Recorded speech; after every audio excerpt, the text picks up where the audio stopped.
player of the game. Nandito ang super rookie ng Mapua Cardinals, Chris Hobilia.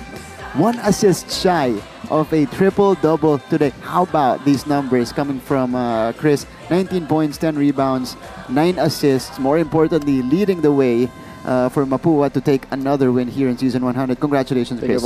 Okay. Chris, unahin ko muna. Ba't parang favorite mong kalaban ng Letran? Kasi unang game nyo, yun yung previous career high mo with 18 points. Dito, munti ka mag-triple-double. Wala naman eh. Yun lang, parang nagkakataon lang lagi. Ginagalingan ko lang lagi. Pag magkakamali ako, binubus ako ng mga coaches ko. Minsan kasi sa sobrang gigil, parang hindi ko na nagagawa yung dapat gawin ko. Yun lang, stick lang talaga ako sa system and yun nga, parang nagkakataon lang. Walang parang kung sino kalaban, ginagawa ko lang yung best ko talaga. Today, Chris, you were at your best scoring, rebounding, tapos sineset up mo pa yung mga kakampi ninyo. Ano yung naging mindset mo dito sa laban na to? Kasi syempre, this is an important game for you guys. Lalong-lalo, wala si Igleane, tapos na-injure pa si Sai. Ano yung naging mindset mo all throughout? Siguro madami na kasi kami natutunan eh.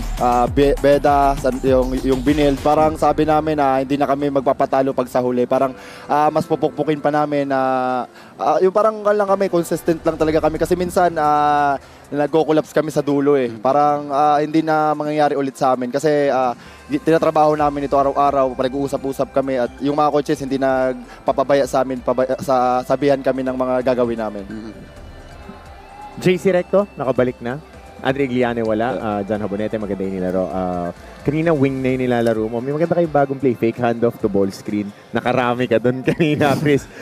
Take us behind the preparation kasi ngayon, dalawa na kayo ni JC Recto na ganun yung nilalaro. So far, thankful ako kasi nakabalik na si JC. Sobrang thankful kasi kami, nabuo ulit kami kahit na nawala si Igliane, parang may bumalik. Sana sa susunod na mga game mabuo na kami. And yun lang, yung play na yun, parang yun lang yung tinawag sa akin eh, hindi naman sa ensayo. Parang ready lang ako, yung mindset ko lagi, ready lang ako. Pag binigay sa akin ito, ready lang ako, magkamali o hindi, ready lang ako talaga.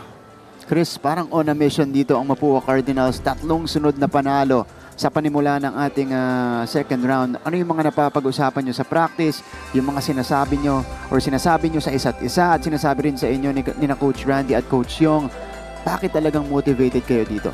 Siguro, sabi nga namin na yun nga, yung may natutunan kami sa first round, parang dadali namin to kasi masakit yung pagkatalo namin ng first laro namin sa first round eh. Parang hindi na yung mangyayari pagdating ng second round. Yun nga, parang wala kaming minamata dito na team. Lahat piniprepare namin ng maayos. Alam namin hindi madali dito makapagpanalo sa NCAA. Parang lahat ng laro namin parang wala kami kung sino. Basta lalaro lang kami as a team. Kung ano yung pinapractice namin, yun lang yung sinusunod namin.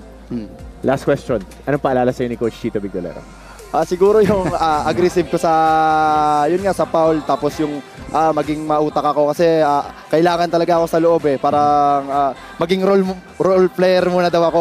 Wag na muna ako maghanap kung ano. Darating lang yung time or mag-score ako. Yun lang. Yung paalala lang ni Coach, yung lagi na lang ako napapaul eh. Parang, ayun nga, natrabaho ko talaga yung mga pagkakamali ko. Ito yung role player na muntik na mag-triple-double. Oo nga eh. Diba? Akala ko tinuruan na rin sumabit sa jeep eh. Kaya Coach Chito yan. Okay.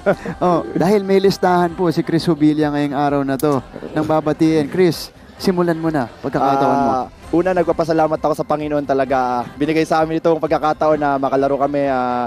Walang na-injury sa amin, natapos namin ng maganda yung laro. Binabati ko yung family ko sa Bulan, Sorsogon, mga nanonood sa live sa Bulan, Sorsogon, sa Legazpi and Albay, sa lahat ng mga kaibigan ko nanonood dyan, kay Tita Baby, sa ate ko, at sa lahat ng supporter na Mapua, sa alumni, sa Mapua Global, sa One United. Thank you sa mga supporter nyo and kay Boss AA and sa Mapua Alumni, District Engineer Aris Ramos and District Engineer Manny Bulusan Jr. and Assistant Director and Gerald Apolinsya. Ayan. Mamaya may ibang listahan si JC ha. Okay. Chris, congratulations. Thank you po. What a performance for Chris Hobilia. Easily his best one of his young NCAA career so far. Congratulations, Chris.